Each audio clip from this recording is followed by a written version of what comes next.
नमस्कार दोस्तों, आज हमारे बीच एक और साहित्यकार हाजिर हैं आप लोगों के लिए। डॉक्टर मेजर शक्ति राज जी, आपका बहुत बहुत स्वागत है। डॉक्टर साहब ये मेजर भी हैं और साहित्यकार, सबसे बड़ी बात है साहित्यकार भी हैं।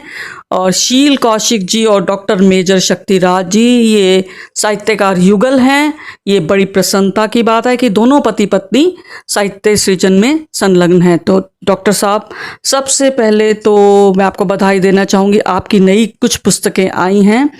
और उसके बाद मैं आपसे कुछ जानना चाहूँगी अपने दर्शकों के लिए कि आप किस विधा में सबसे ज़्यादा अभी तक सृजन कर पाए। मेरी अभी तक कुल 20 पुस्तकें आ चुकी हैं।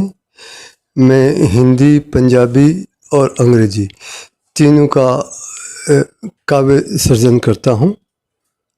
पंजाबी में काव्य, हिंदी में भी काव्य रचनाएं और अंग्रेजी में पोएटिक अपना जी। अच्छा, मैं एक चीज़ और जानना चाहूँगी मेजर साहब कि आप फौज में थे, तो क्या आपकी रचनाओं में फौजी जीवन का भी कहीं कुछ अनुभव आया है?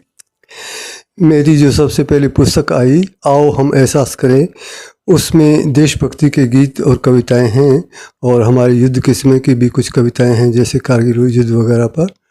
तो इस प्रकार से बच्चों को में वीर तो जागर करने, बहादुर बनाने और देशभक्ति के लिए प्रेरित करने के लिए रचनाएं हैं।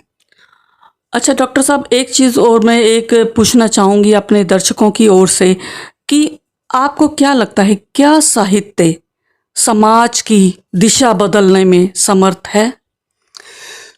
जब समाज पर कष्ट आता है तो आमतौर पर समाज डिप्रेस हो जाता है, तो उनमें जागृति पैदा करने के लिए, प्रेरणा देने के लिए साहित्य ही एकमात्र साधन है।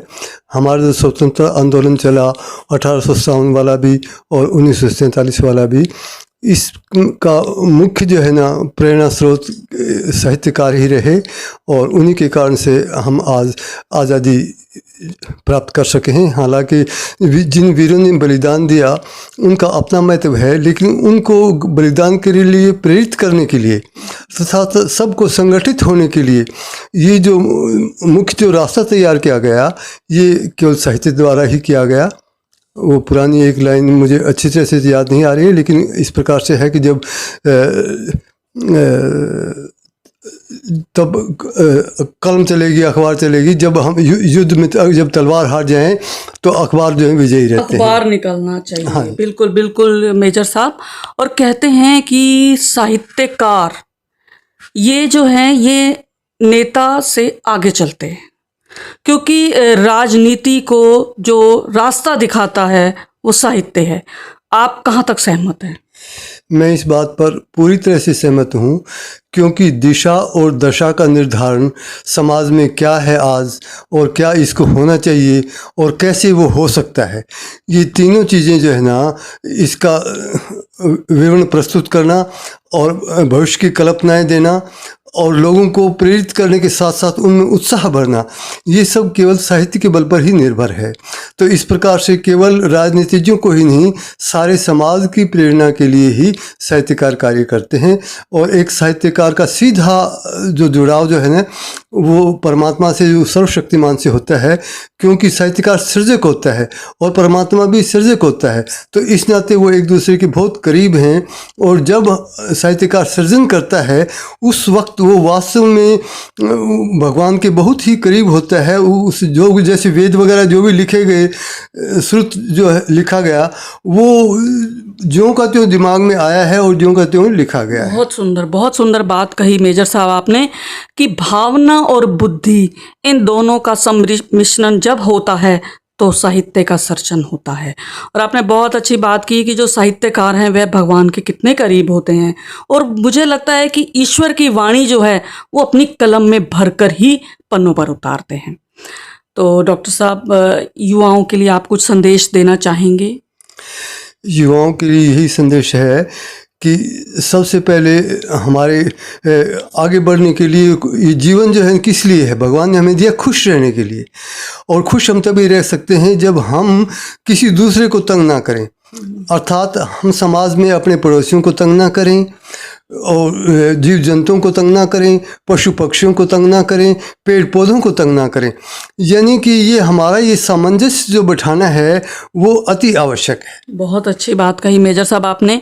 और आप शायद कुछ पुस्तकें लाए हैं मुझे भेंट करने के लिए, और मैं उसके बाद समीक्षा करूंगी। तो क्या मैं देख सकती हूँ पुस्तकें? आप किस तरह की, अभी अभी आपकी कौन सी पुस्तकें आई हैं? ये बंदर ने जब खाई मिठाई। वाह, देखिए कितना अच्छा ये टाइटल है, शीर्षक है बंदर ने जब खाई मिठाई। ये किसकी है? इसमें ये कविताएं बाल हैं? कविता संग्रह है। ओके, ये बाल कविता संग्रह है, बहुत अच्छा। और दिखाइए। ये सांझ का दर्द। लघु कथा संग्रह है, एक सांझ का दर्द। बहुत सुंदर, बहुत अच्छा। ये चिंतन मंथन वंदन है। अच्छा, ये एक हाइकू। अच्छा, आप हाइकू ताका वो भी लिखते हैं? हाँ जी। देखिए, ये हाइकू ताका भी लिखते हैं, चिंतन वंदन, बहुत सुंदर। और इसकी समीक्षा हम आपके लिए बाद में लाएंगे। ये smile a while English poetry. वाह, देखिए मेजर साहब इंग्लिश में भी लिखते हैं स्माइल अ व्हाइल।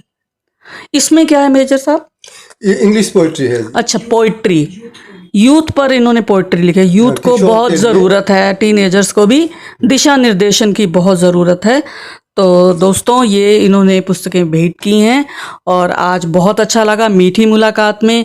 और आज तो मैं अब दर्शकों की ओर से आप दोनों का मैं बहुत बहुत धन्यवाद करना चाहूँगी कि आपने कीमती वक्त निकाला इस चैनल के लिए। तो शुक्रिया। तो शुक्रिया दोस्तों, फिर मिलेंगे अगली कड़ी के साथ। धन्यवाद। धन्यवाद। जय हिंद। जय